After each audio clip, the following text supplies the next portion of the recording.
दशम स्कंद द्वारिका लीला 62तम अध्याय श्री शुकवच। एवे हो शुण नरनाथ शेष गोविंद चरित।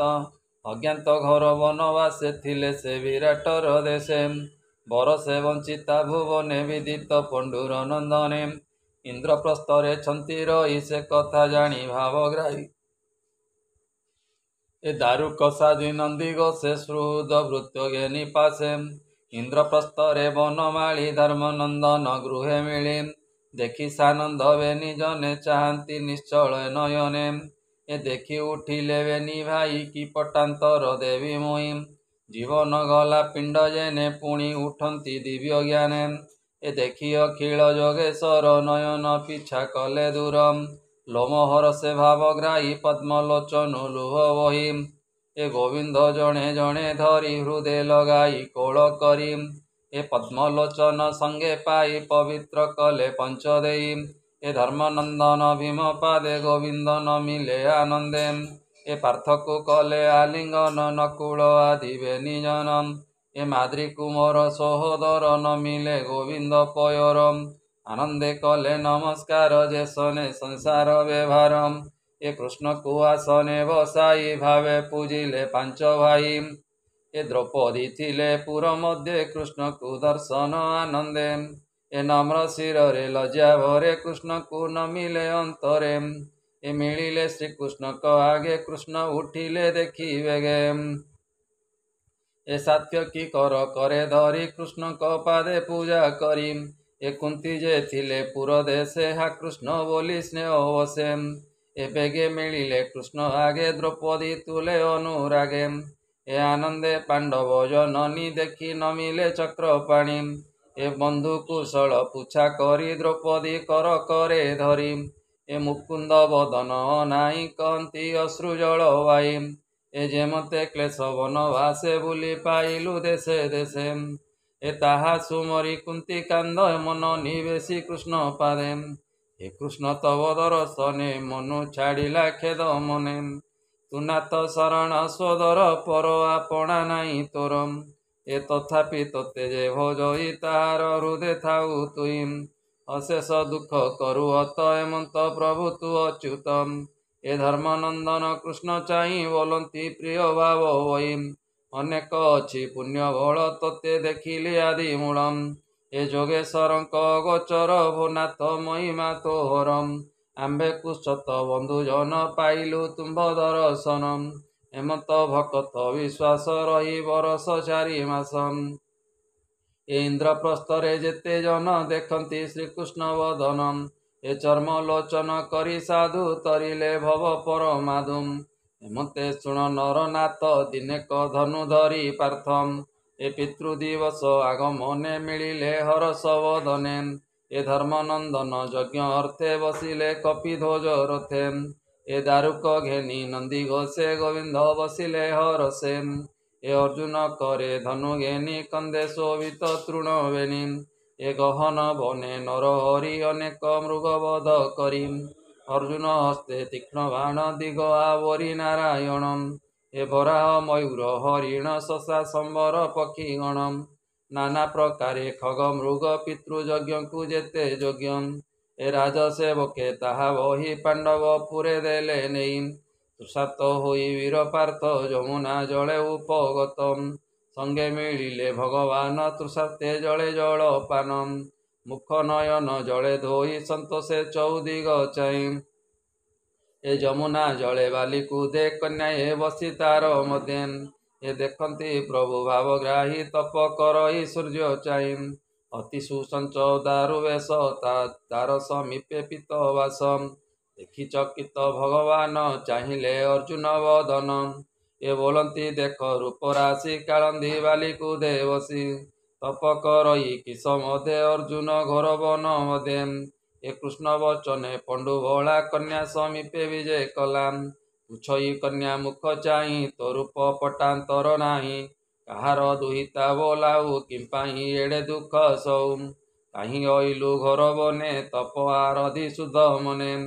केवण फले तब इच्छा किय बा बर तोर वांछा। कह न करी मने भ्रांति काहाकु इच्छु निज पति।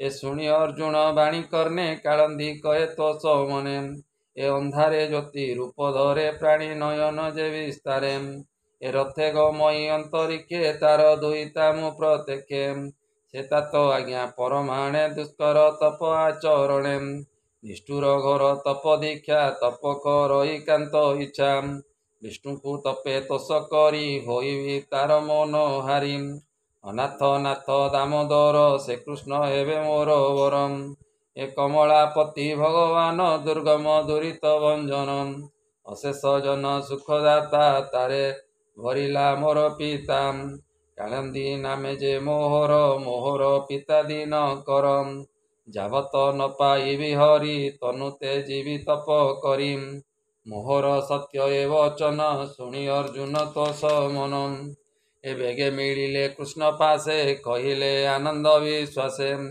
ଏ ଭୋନାଥ ତୋର ପାଦ ଇଚ୍ଛା କାଳିନ୍ଦୀ ତପ କରେ ବାଞ୍ଛା ଅତି ନିଷ୍ଠୁର ତପ ତାର ଶୁଣି ସାନନ୍ଦ ଦାମୋଦର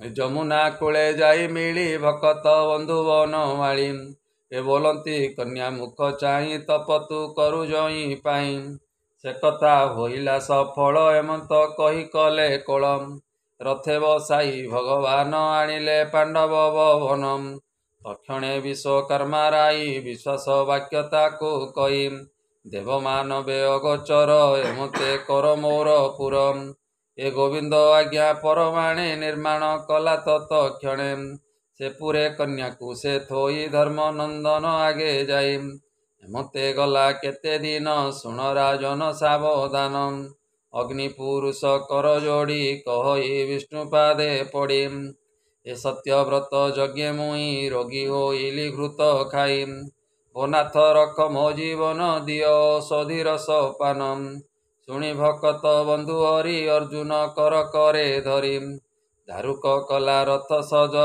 ଅର୍ଜୁନ ଘେନି ଦେବ ରାଜମ୍ ଅଗ୍ନିକି ଘେନି ବନମାଳୀ ଖାଣ୍ଡବ ବନେ ଯାଇ ମିଳି ତକ୍ଷଣେ ରୁନ୍ଧି ଦଶ ଦିଗ କାନନେ କଲେ ଅଗ୍ନି ଯୋଗ ସର୍ବ ଔଷଧି ବନ ମଧ୍ୟରେ ଅନଳ ବଖିଲେ ଆନନ୍ଦେ ତକ୍ଷଣେ ବ୍ୟାଧି ଗଲା ନାଶ ଅନଳ ହୋଇଲେ ହରସମ୍ ଅଗ୍ନି ଶରୀରୁ ବ୍ୟାଧି ଗଲା ଧନୁ ଏ ଅର୍ଜୁନକୁ ଦେଲା ଏ ସତ୍ୟ କୁଞ୍ଜର ସତ୍ୟ ରଥେ ଅଭେଦ କବଚ ସହିତେ ଅକ୍ଷୟ ତୁଣି ବେନି ଦେଲା ମୟ ଦାନବ ବନେ ଥିଲା ଅଗ୍ନି ଦହନ କାଳେ ବନେ ଥିଲା ସେ ଅର୍ଜୁନ ଶରଣେ ଜୀବନ ପାଇ ତୋଷ ହୋଇ ମୟ ଯେ ସଭାଏ ଭିଆଇ ସନ୍ତୋଷେ ଅର୍ଜୁନକୁ ଦେଲା ଶୁଣ ହେ ଗୋବିନ୍ଦର ଲୀଳା ତହିଁ ରାଜୁଷି ଯଜ୍ଞ କାଳେ ଅନ୍ଧ ନନ୍ଦନ ରାଜ ମିଳେ ଏ ବସିବା କାଳେ ହତ ଜ୍ଞାନ ହୋଇଲା ସ୍ଥଳେ ଜଳ ଭ୍ରମ ସେ ସଭା ଘେନି ବନମାଳୀ ଇନ୍ଦ୍ରପ୍ରସ୍ଥରେ ଯାଇ ମିଳି ଏ ଧର୍ମନନ୍ଦନ ମୁଖ ଚାହିଁ କହନ୍ତି ପ୍ରିୟ ଭାବ ହୋଇ ମେଲାଣି ଦିଅ ଯିବୁ ଘର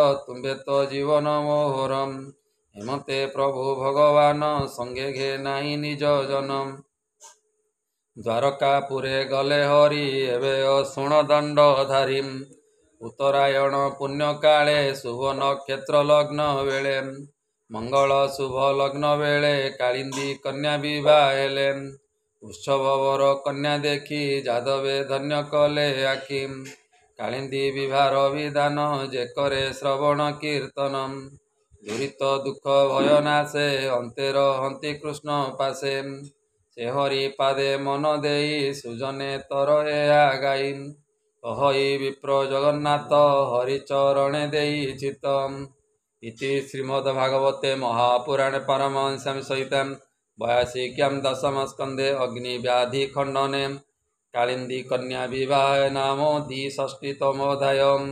बोलानंदे कवार हरि हरि बोलम।